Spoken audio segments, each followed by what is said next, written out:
Pemirsa, fenomena jual beli online melalui media sosial membuat para pedagang konvensional kewalahan. Tak tanggung-tanggung para pedagang mengaku mengalami penurunan omset hingga mencapai 90%. Langsung ambil aja mana aja yang kalian suka ya, langsung aja. Fenomena jual beli lewat platform media sosial memberikan dampak luar biasa bagi para pedagang konvensional. Proses yang mudah dan cepat serta harga yang lebih murah membuat para pembeli lebih memilih untuk berbelanja melalui siaran langsung media sosial. Akibatnya aktivitas sejumlah pusat perbelanjaan pun sepi. Salah satunya yaitu Pasar Andir. Pasar Andir yang merupakan salah satu pusat tekstil terbesar di kota Bandung yang dulu ramai kini nampak sepi.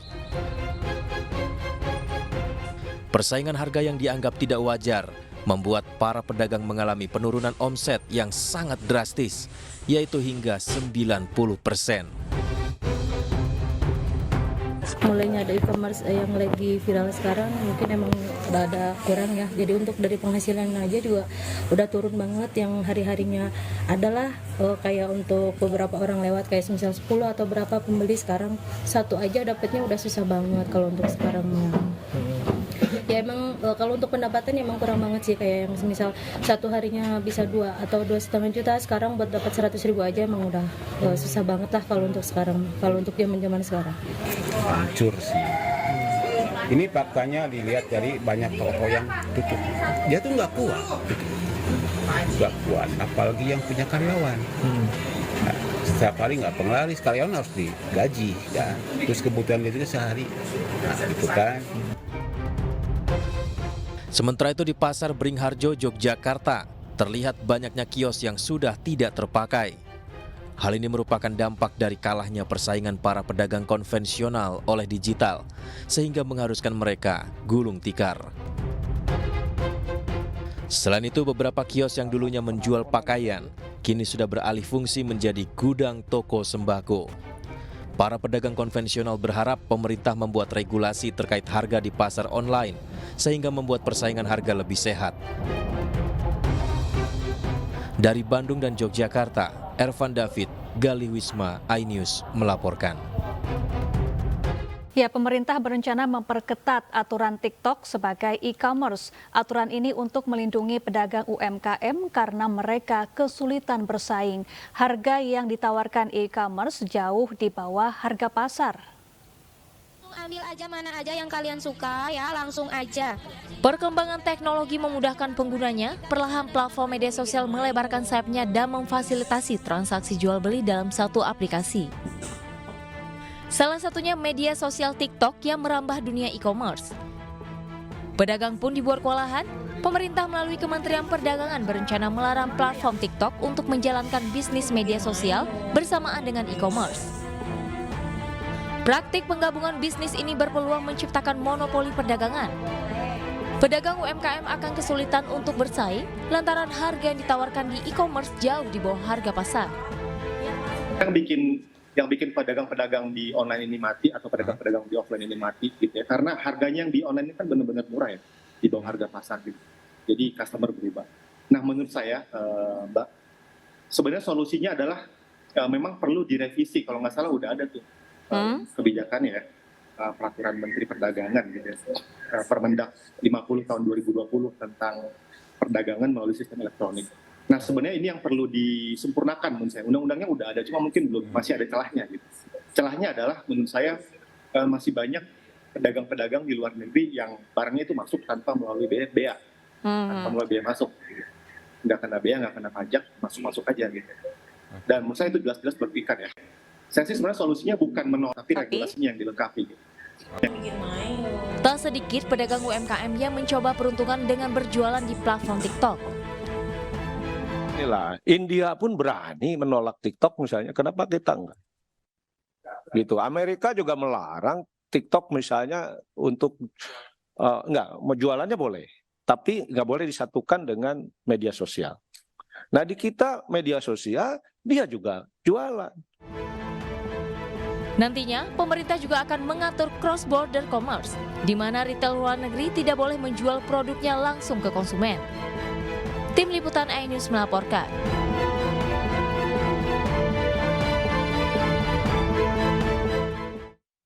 Ya, untuk membahas informasi selengkapnya kami telah terhubung dengan staf khusus Menteri Koperasi dan UKM ada Vicky Satari dan juga Dewan Pembina Asosiasi Pedagang Pasar Seluruh Indonesia atau APPSI ada Bapak Ngadiran. Selamat sore Bapak-bapak, apa kabar? Selamat sore Mbak. Ya, saya ingin ke Pak Vicky terlebih dahulu. Pak Vicky, sejauh ini bagaimana perkembangan pembahasan rencana pelarangan berjualan di TikTok oleh pemerintah? Jadi yang pertama perlu diluruskan sebetulnya tidak spesifik TikTok, tapi adalah platform yang sebetulnya kita lihat terbukti ada praktik predatory pricing. Predatory pricing ini adalah menjual produk dengan harga yang luar biasa murah, yang tentunya ini disebabkan karena adanya unequal playing field. Artinya produk-produk ini kita harus cek. Pertama, kalau barang impor harus ada izin barang impor resminya. Yang kedua, apakah kalau misalnya sudah ada izin barang impor resmi, artinya sudah bayar pajak, sudah mengikuti persyaratan-persyaratan yang berlaku di Indonesia, ya itu berlaku juga buat UMKM. Dari mulai sertifikasi, PIRT, BPOM, kemudian ada sertifikasi halal dan seterusnya. Nah, ini yang sebetulnya kita potret ya, bahwa kebetulan ini yang kemudian kita lihat, ini ada di platform TikTok, di mana platform TikTok ini juga, ini satu-satunya mungkin bisa kita bilang, yang melakukan praktik socio-commerce, media sosial, tapi juga bisa transaksi langsung ya dalam satu platform, menjadi marketplace juga, jadi istilahnya kan socio-commerce. Ini yang kita lihat sehingga tentunya peraturan ini kan wilayahnya ada di Kementerian Perdagangan. Kita memang sejak tahun lalu sudah dorong sesuai dengan arahan Bapak Presiden juga di revisi Permendak 50 2020 yang mudah-mudahan ini setelah selesai proses harmonisasi. Baik. Baik Pak Vicky, jadi artinya barang-barang yang dijual di TikTok ini banyak yang tidak melalui mekanisme importasi yang benar begitu ya? Nah, ini yang kita sampai dengan hari ini, kita dari bulan Juli ya, kita minta data dari pihak TikTok Indonesia. Sampai ini kami belum terima data tersebut. Berapa jumlah produk berapa produk lokal, produk impor yang dijual, berapa valuasinya, sampai dengan bagaimana mekanismenya. Ini harga bisa dijual parfum harga Rp100, ya kerudung jilbab ada harga Rp5.000 sampai Rp7.000, sweater harga Rp15.000 sampai Rp20.000, sepatu Rp25.000 sampai Rp40.000. Ini kan harga jual yang tidak masuk akal dan yang pasti ini nggak bisa disaingi oleh produk-produk lokal kita gitu. Nah. Baik Pak Ngadiran, kalau menurut Anda apakah larangan TikTok Shop ini bisa betul-betul melindungi para pedagang UMKM? Bagaimana tanggapan Anda dengan rencana ini? Baik, makasih. Insya Allah apa yang direncanakan oleh pemerintah dan itu harus dipercepat Bapak, baik dari Kementerian Perdagangan maupun dorongan dari Kementerian Koperasi. Karena kami, kebetulan saya selaku Sekjen Induk Koperasi Pedagang Pasar, artinya skop kami adalah nasional. Kawan-kawan di daerah-daerah memang sudah beberapa bulan ini menjerit terus, teriak terus karena adanya penjualan lewat e-commerce tersebut ada yang memang tidak wajar harganya. Jadi katakanlah mau dengan TikTok, mau dengan media sosial yang lain, karena memang sebagaimana disampaikan oleh Bapak tadi, barang masuk itu mungkin yang jelas ya tidak kena pajak, tidak kena kewajiban-kewajiban yang lain, yang jelas itu harganya sangat jauh dengan yang dijual belikan oleh kawan-kawan kita di pasar tradisional. Oleh karena itu dalam beberapa bulan dan katakanlah dalam 2 bulan terakhir, ini betul-betul kondisi kawan-kawan kami itu sudah sangat menjerit, bahkan mohon izin, ini fakta dan boleh ditunggu. Ada yang kadang sudah 3 hari, ada yang 4 hari itu enggak pelaris. Sedangkan mereka kan sebagaimana disampaikan oleh Bapak kita tadi, yang namanya pegawai atau karyawan kan mesti diberikan uang makan lah, uang transport, belum lagi honorarium yang lain. Satu sisi yang sangat memprihatinkan bahwa pengelola pasar tetap mengenakan restribusi yang kalau di Jakarta itu ada CMS. Sehingga ini sangat menjerit kawan-kawan, bahkan beberapa kawan sudah pasrah kiosnya disegel. Sedangkan kios itu kan investasinya sungguh tinggi atau mahal. Nah, karena tidak bisa membayar retribusi atau CMS, itu diberikan peringatan 1, 2, 3, bahkan disegel. Mestinya ini bagaimana solusi, bukan karena pedagang nggak bisa bayar, memang karena kondisinya, kemudian dilakukan peringatan, ditakut-takutin, sampai disegel. Ini mohon maaf nih Bapak dari Kementerian Koperasi, saya menyampaikan ini fakta Pak. Kami sedang mengeluhkan itu dalam beberapa bulan ini, Kopas-Kopas Jakarta maupun Kopas dari daerah itu sedang menjerit masalah itu. Baik, Pak Ngadiran, kemarin Menteri UKM dan Koperasi menyebut bahwa produk-produk yang dijual di pasar konvensional ini kalah bersaing dengan produk-produk yang dijual di TikTok Shop. Sebetulnya seperti apa kondisi real di lapangan yang dialami oleh para pedagang di pasar-pasar konvensional ini dan apa harapan dari para pedagang? Oke, kalah bersaing dalam sisi satu yang jelas harganya jauh lah. Kalau dari sisi yang lain-lain mungkin dari sisi kualitas, dari sisi renek-perneknya yang lain itu, yang jelas itu dengan harga yang dijual di media sosial atau marketplace itu sangat jauh harganya. Kadang-kadang masyarakat dalam situasi ekonomi seperti ini kan memikirkan yang penting dengan harga murah bisa membeli, masalah kualitas kadang-kadang nomor 2, nomor 3 bahkan mungkin tidak menjadi perhatian. Yang dilihat adalah tampilannya bagus, kemudian harga yang sangat murah, mereka sangat tertarik. Nah ini yang menjadi keprihatinan kita. Memang betul produk dalam negeri bagaimanapun kan ya kita tahulah kualitas harus terjaga, katakanlah bahkan produk-produk tertentu harus memenuhi standar SNI dan lain-lain.